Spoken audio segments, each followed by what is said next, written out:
Hey, what's going on, people? It's SGZ here from the SpartanGameZone, and in this video I'll be showing you the top 5 Borderlands 3 red chest farming runs and locations that you can do in Borderlands 3. It's the perfect time to start farming red chests thanks to the Rare Chest Riches event that is currently running in Borderlands 3. The event ends on the 13th of February and boosts the legendary drop rate from chests quite considerably, and you'll often see 3 or more legendaries spawning from red chests. Outside the event, these farming locations will still rank amongst the best. If this video helped you get some good loot, I'd appreciate it if you could drop a like. It helps me keep the content going, and let's get started.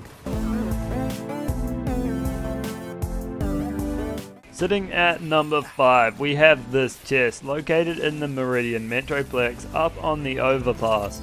To get here and to make farming runs quicker, you want to grab this save point around the middle of the map. From here, just head up the stairs, take a sharp right, and jump up onto the containers. Once you've vaulted them both, jump across onto the concrete ledge. Then make your way over a third container and slide underneath the pipe. It takes about 18 seconds with a snowdrift relic to reach the chest, and it is relatively safe too. You can breeze past the guys rather easily.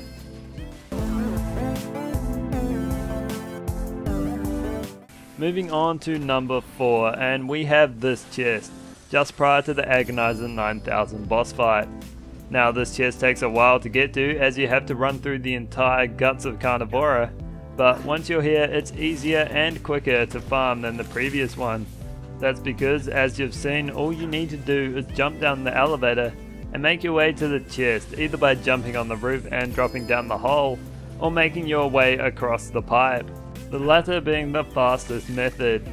Now this farm is only a few seconds quicker than the Meridian Metroplex farm, but is less reliant on a snowdrift relic, and therefore speeds things up for the majority of players.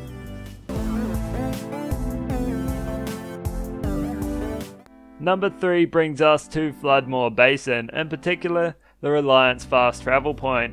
The good thing about this farm is that there's no setup required. You don't have to run through any areas. Just travel here and make your way to the chest that's only a few meters away. Then rinse and repeat.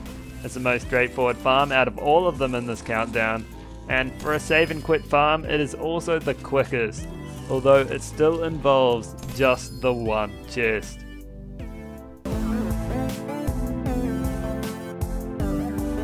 Now for number 2, where there's not one chest like the previous farms, but 3, and you want to start your farming run here at the first travel point. Whether you have a snowdrift relic or not will determine whether you need to take a vehicle, but either way the first chest is located down here in Claptrap's hideout. Once you've grabbed that, you want to climb back up the ladder and head towards Ali's garage. The next red chest is located on the roof, and there's a couple of ways you can get up there, but the fastest method I found was to head around to the left, jump on the car, and then make your way on the roof from there. You'll find the chest laying in the middle of the roof. Then to the third chest, and you want to make your way inside Ali's scrapyard. The chest is located under her sign next to a pile of cars on top the hill, and you need to climb the rock face to get there. It's an unusual looking chest, but it drops the same good loot, and there's also a toilet there that you want to open too. Don't be like me and forget about it. They can drop good stuff too. After you've got all 3, you want to save and quit to repeat the farm, but it will spawn you at Ali's garage, so it's just a case of doing the farm in reverse. Just grab the one on top of the roof and then head up to the chest in Ali's scrapyard. From here, rather than running all the way back or driving all the way back, it's quickest to fast travel to where you started initially and get the first chest. Then save and quit again and you're back to where you started. This is a great farm, and all 3 red chests are close to each other, which makes a nice loop that you can farm easily. There is a 4th red chest that you can farm in the droughts also. It's located atop this structure you can see me climbing here. It takes longer to get there, is more dangerous with the number of enemies, and when you save and quit you will spawn close by with no catcher rides nearby, so I'd avoid it, but you can try merge it into the farming run if you'd like. Before I reveal number 1, let's go over some honourable mentions.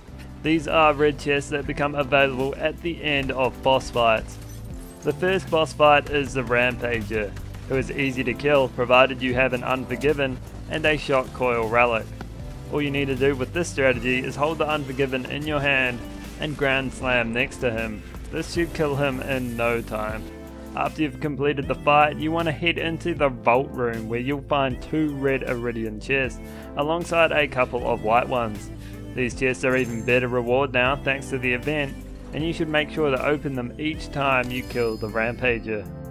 The second boss is Tyrene the Destroyer, who, like the Rampager, will award you with 2 red iridium chests once you complete the fight and enter the vault. These chests, although take longer to farm than the others, do award you with the boss drops as well, which makes them good. And if there's any particular boss you might want to farm during the Rare Chest Riches event, these are good choices, as the chests will drop a lot more than the other big bosses' chest rewards will.